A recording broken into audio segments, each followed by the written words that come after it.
Hi, I'm Charles. I'm here to give you a brief overview of LucidLink.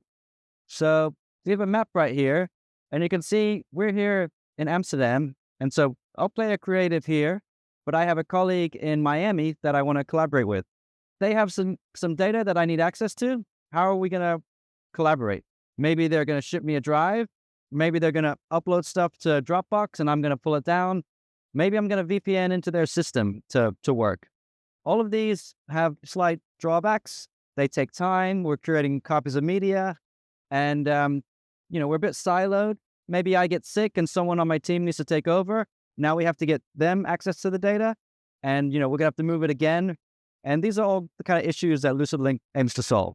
So I'll show you this workflow of us working off of a LucidLink file space.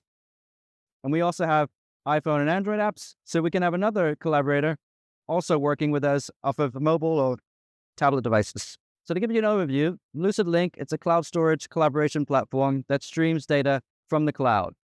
This means you can access large files instantly without needing to download them. Some people think we're storage, but we're really more of a file system. So behind this LucidLink logo, we actually have a partnership with AWS. So that's where all the data is stored. You can also bring your own storage if you like, as long as it follows the S3 protocol. What we do is provide a file system that stores all of the data as individual blocks, tiny individual blocks, and this allows us to stream just the pieces of data you need when you need it. It's all fully encrypted, in flight, and at rest, so we can access your data, neither can AWS or whatever the cloud provider is. They can access it either, and it's only decrypted on the client side as you access it. So let me show you what this looks like in the real world. So here we go. So this is the LucidLink desktop application. I'm on a Mac here, and the Mac is just right in this drawer here. And I have a workspace here, and I have a couple of file spaces. And if I look at this, the details, you can see this is in an AWS Frankfurt data center. I've got just under 1 terabyte there available for me. Now, if I open this up, you'll see it mounts just like a hard drive. So for the end user experience, it's just like working off of a drive. I can browse through my files. I can play stuff back, just like I'm working off of a drive, but none of this is local. It's all streaming directly from the cloud.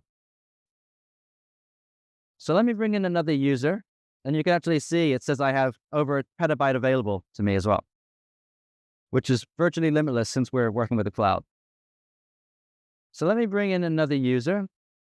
This is a PC I'm connected to in Miami. So this is that Miami user.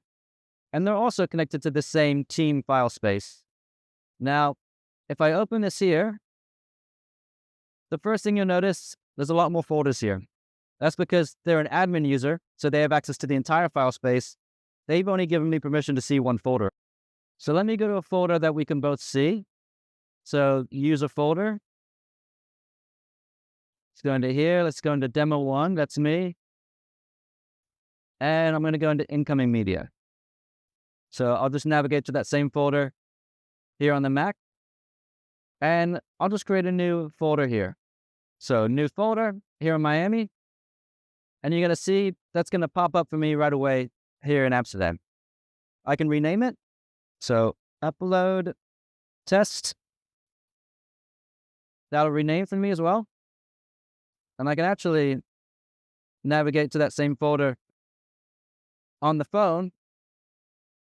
So now we're looking at the same thing in 3 different touch points. So I'm just going to go inside this upload test folder. And I'm just going to drag a MP4 file that I have on my desktop in Miami into the file space. So let me drag that in, copy that in. You can see it's uploading. So it's uploading right now. So I've got over 400 megs to go. And now what's going to happen is the rest of the file is going to upload in the individual blocks that we're keeping it in. So you can see, I can see the name, I can see what kind of file it is, but I still have 360 megs to go. But because we're using LucidLink, I even have an icon here telling me, hey, someone's still uploading this. But already I can open it up and I can even start playing it back. Again, this is still uploading in Miami, but I'm already able to access the parts of the file that are there yet. let's say I need to work on a project. I don't have access to the data right now. I just have access to this user folder. So how can I work on this project? Well, my admin can give me access to more of the file space. So let me just go into my settings here. And you can provision access via members. So you can give members access to specific folders, or you can do it via groups. So we have some groups set up here. So I can go into a group that we've created, and then I can add myself to that group. So let me just do that. I'm just going to add myself to that group there. And if I go to my access and permissions, and if I go into that file space, the team file space, so I've given read-only access to this media, skate park media folder, and I've given read-write access to this projects, Premiere Productions, skate park folder. And now you can see that that's just popped up for me over here.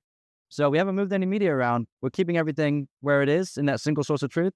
We're just provisioning who can access it. So now I can get this out of the way. I can go to my projects, Premiere Productions, and I can open up this Premiere project. Again, just a couple of minutes ago, I didn't have access to the media. I didn't have access to the project file. I'm now in Premiere. I can scrub around. I can play back. I can make all my edits, just like that. One thing to note, we are streaming the media, so we're relying on bandwidth to do that. What happens if you're working in a situation where you don't have great bandwidth and you can't accurately stream the media?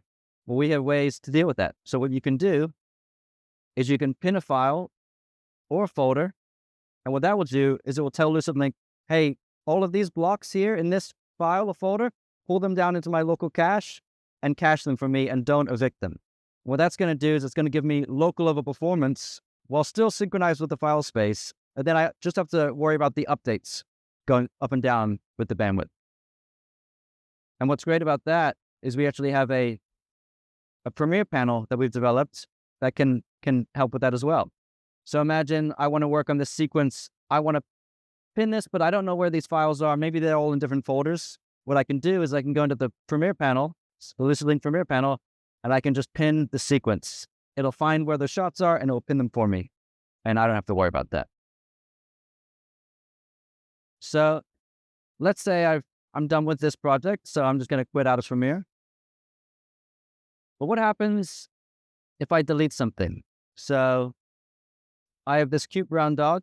Imagine if I delete this file. That was an accident. I didn't mean to do that. I need that for my next project.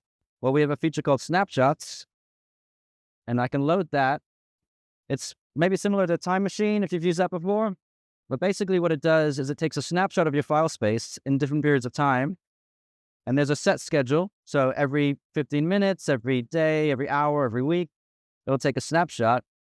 You can also customize it, and I can see all my snapshots here. But now what I can do is go to 15 minutes ago. So let me just go into here, go into demo 1, so into media files, and I can bring that over. And then I can find that cute brown dog that I just deleted. And then I can just bring that back. And this is also read-only, so you don't have to worry about, deleting it twice. So that's a brief overview of LucidLink and how we, enable distributed teams to collaborate in real time.